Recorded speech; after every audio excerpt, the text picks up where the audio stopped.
So I got some good news for my Surface Book 3 fans. It looks like Microsoft is gearing up to announce a brand new Surface Book 3.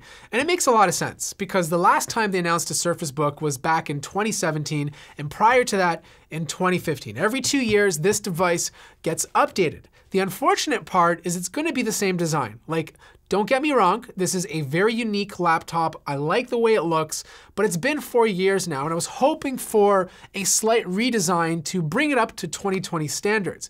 Now, there will be improvements. I'm sure they'll make the cooling a bit better, and I'm sure they'll make the fulcrum hinge a lot more efficient. There has been issues with it in the past, and they want to keep perfecting it for future models. Now, unfortunately, I don't think there's going to be Thunderbolt 3. I still think Microsoft is only going to have a USB Type-C port. There was a leaked webinar circulating on the net from a Microsoft engineer stating that Thunderbolt 3 is just not safe.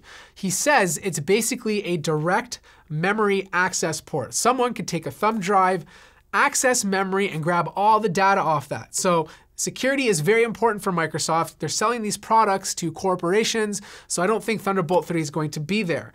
The display sizes are also going to be the same. You're going to have the option between a 13.5-inch model and a 15-inch version. I don't think we're going to see 4K, and I'm totally fine with that because these screens are already pixel dense enough, but I'm just happy they're still using 3:2. That 3:2 aspect ratio is sweet for productivity and workflows. Like, it just makes it feel like a bigger display.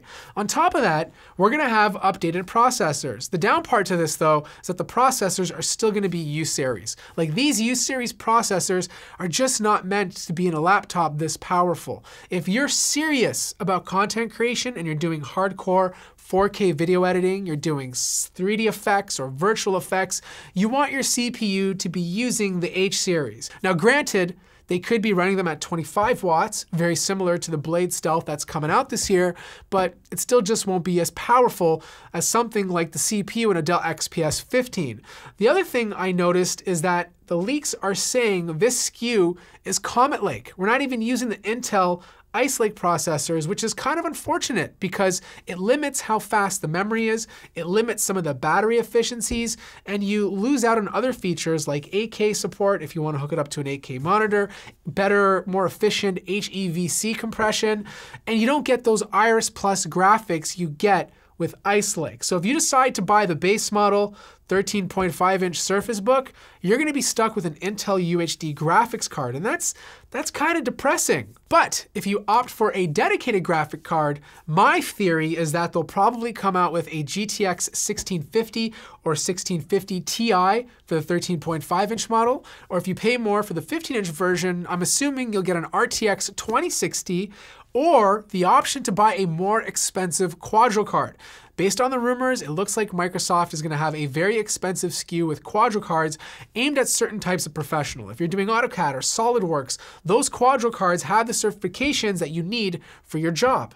So with all this extra power, we're gonna have a beefier power brick. The previous model was using a 102 watt power supply. I don't know if you guys remember, but there were stories as if you were gaming on it or really taxing the GPU, you started getting some power drain. I have a feeling it's still gonna happen if you buy the RTX 2060 model, if there is one, because the new power supply is only 127 watts. And generally, you want a power supply that's around 130 to 135. However, the one thing we can confirm for sure is that this device is coming with Wi-Fi 6. FCC confirmed this, so if you have a Wi-Fi 6 router or modem, you'll be pleased to know that your laptop can take advantage of it. Now, you can spec it up to 32 gigabytes of RAM and up to a 1 terabyte drive. So you have a bit more options than the previous year, which you could only max out at 16 gigabytes of RAM. Pricing, I'm not too sure. They're saying same as the Surface Book 2 or slightly cheaper, but do expect more expensive SKUs if they introduce Quadro cards. Now, I'm excited for this. I still think it's one of the most unique laptops. I'm going to review it, so make sure you're subscribed to the channel for that. Stay home, stay safe, like the video if you liked it, subscribe if you haven't already, and I'll see you guys in the next one.